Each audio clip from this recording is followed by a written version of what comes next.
Who is the NFL's biggest wildcard team entering this upcoming season? What I define as a wildcard team is a squad that has no in-between. They're either going to be really good or they're going to be really bad. There is no 8-9, 7-10. You're either good or you're going to be garbage.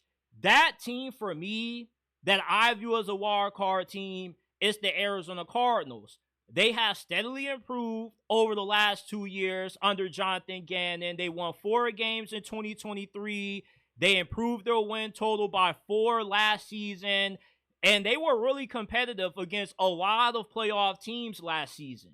And they're coming off a really strong offseason where they had one of the best draft classes in the league. Walter Nolan in the first round. He has the potential to be one of the more dominant defensive tackles in the NFL when it comes to getting after the quarterback, where he could be a 9 double-digit sack producer for Arizona, which would make him an elite defensive tackle. Will Johnson was the biggest steal of the draft. If it wasn't for him having old man knees, he would have been a top 10 pick without a doubt. He was a blue chip talent in this draft class, a player that as long as he's on the field, he's going to be one of the best at his position. He's going to improve the Cardinals secondary. You got Jordan Burch, who is a freakishly athletic pass rusher out of the University of Oregon, who had 8.5 sacks last year. Cody Simon was a multi-year starter for Ohio State, and he was one of the more productive linebackers in all of college football. He's fantastic against the run. He's good if you want to blitz him to send extra pressure on the quarterback. And you also signed Josh Sweat in free agency, who may not be an elite tier pass rusher, but he's one of those guys that you can consistently count on to give you 7, 8, or more sacks every single season. The question for the Arizona Cardinals this year was going to make or break how good this team will be this season is going to be their offense.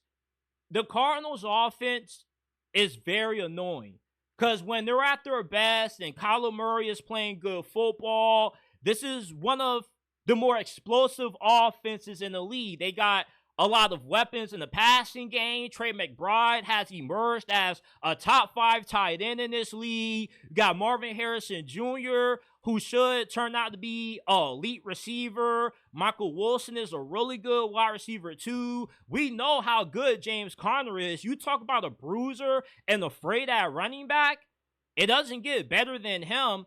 And Kyler Murray is one of the best athletes in the history of the NFL. But his problem is that he is consistently inconsistent.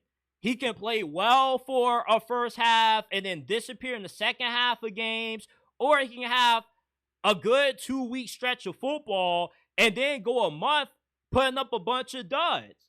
And we talk about Trevor Lawrence not living up to the build as what you expect from a first overall pick.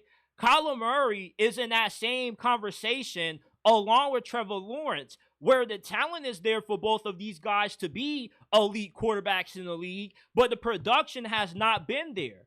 And Kyler Murray, for as much hate as what Trevor Lawrence has gotten, he hasn't won a playoff game yet.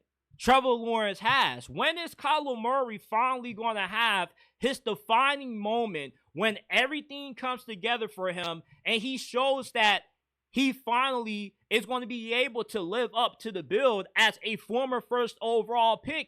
That day may never come.